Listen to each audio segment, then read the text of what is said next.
teachings can be very difficult and nerve-touching. One should carefully look at his interests, abilities, goals before deciding upon a career in an education.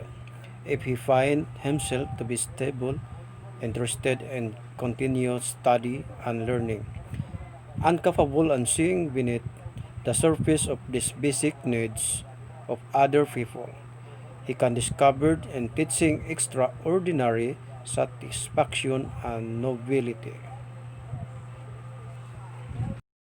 Is the phenomenon of a vital activity created by division of labor that social, economic, and technological factors required teaching profession and they originated from the social economic changes that have arisen in a societies and can be described as a professional occupation group of education sector processing social, cultural, economical, scientific, and technological dimension. Profession of teaching is based upon specialization on a certain field. Teaching skills, didactics, and some certain personal characteristic that the profession required.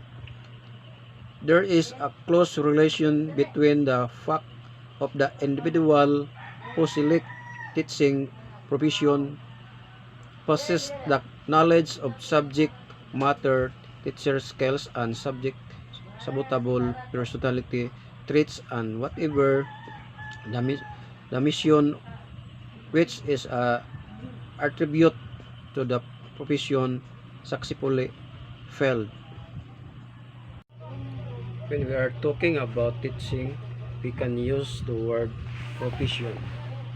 When we are referring to the certain field that required specific skills that may vary from one person to another. For example, the art painting is considered a profession, and such as people who have this art a profession will be able to earn money by selling their work.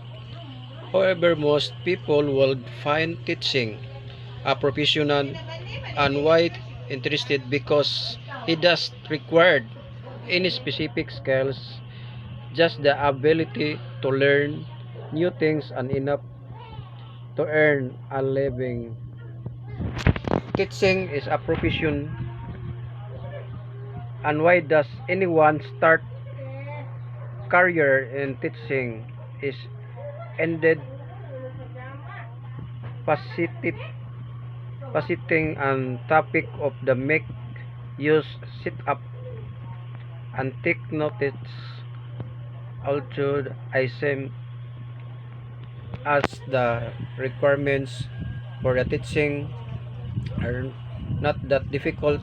We have learned in mind and even most qualified teachers will have to go through certain educational curriculum that will help the prepare students for learning. Because of this fact, teaching is a profession, and why it isn't possible that someone with no prior experience in teaching will able to teach. Teaching is a professional, and why does anyone want to become a teacher?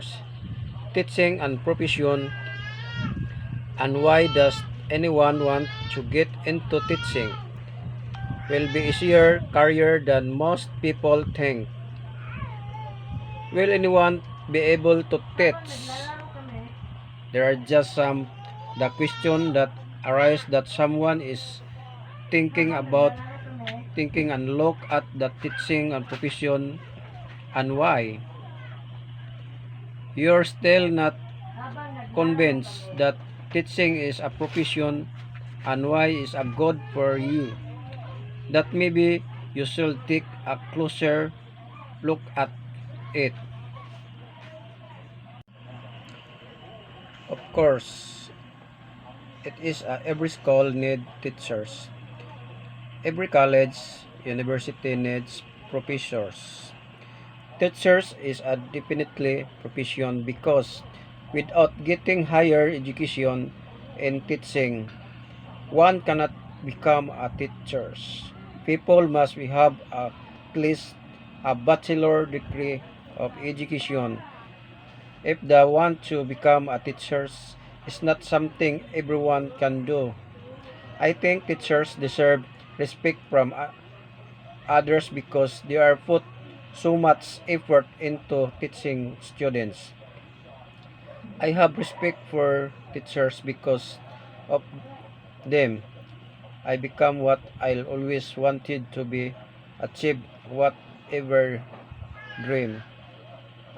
Without teaching, our society cannot progress and students will always remain to be uneducated. A nation with uneducated young people can become a very dangerous. A lack of education can cause many severe severe problems. It will definitely increase crime rates and our society. Many people think of teaching as boring profession, but I don't think so. In fact, I think teaching is a very valuable skills one can have. It's always useful to know something. Even if you don't want to become a teacher, you can always teach your children and make them now then value knowledge.